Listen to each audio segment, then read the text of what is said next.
I'm Ian McGregor, I'm the Chief Executive of Poppyscotland, and I am delighted to introduce to you our annual review of the work that we have undertaken over the last few months. Poppyscotland merged with the Royal British Legion in England, Wales and Northern Ireland for a great number of reasons. But the prime reason was that we felt, offer commonality of services. There were more services available through our sister Poppy charity in the rest of the UK than we could provide in Scotland. And the merger will bring investment into Scotland to enable us to achieve that commonality. That investment will go primarily into provision of welfare services, but also into beefing up our fundraising capacity so that we can actually generate the additional income to do more. We've kept our own identity. The Scottish Poppy is absolutely up there to the fore, but we are now part of a bigger, stronger group, and we can do more and better. 2011 was a hugely important year, more important perhaps than all that had preceded it up to then, because 2011 marked the 90th anniversary of the annual Poppy Appeal, so we decided that warranted a special effort.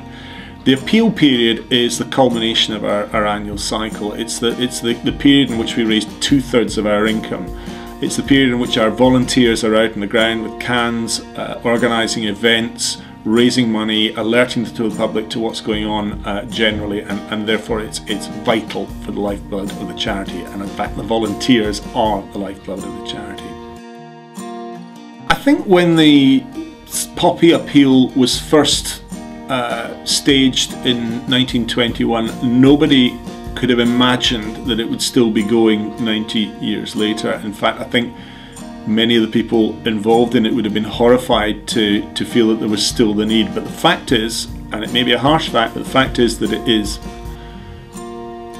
The problems of armed forces veterans don't fade away just when, let's say, if somebody's seriously injured, they get a big compensation payment. Yeah, that looks after their immediate needs, it may look after a lot of their long-term needs, but there are all sorts of complications that serious injury, maybe mental illness, or maybe just difficulties in adjusting back into civilian life after having had pretty unique experiences. These things don't just go away. They'll be there for a long, long, long time, long after Afghanistan, long after Iraq have slipped for the headlines. And that is something that is crucially important for us to alert the public to, and it's crucially important for us to be there to continue our support to these people who have really earned it. So how do we support the needs of our beneficiaries? Well, we do it in a whole host of ways, but we've really got two main strands. We distribute help through other charities who provide specialist services, combat stress, providing mental health support to veterans who encounter difficulties in that respect would be a very good example of that. But we also give grants to individuals to assist them through temporary difficulties that they might be having, like straight financial grants. We help them with employment support services, a whole host of different services which give a portfolio of support that isn't just near term, it's very long term as well.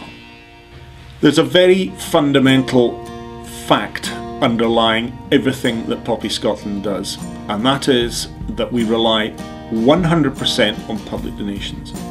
Without you, our supporters, without the members of the Scottish public, we simply could not do what we do, and we couldn't begin to support the people that we really owe a duty to. So it's my privilege to thank you for the terrific support you and the Scottish public as a whole give to our work, to ask you to keep supporting us and keep supporting our beneficiaries, because they merit your support and they need your support. Thank you very much. I hope you enjoy the review, and thank you once again for your support.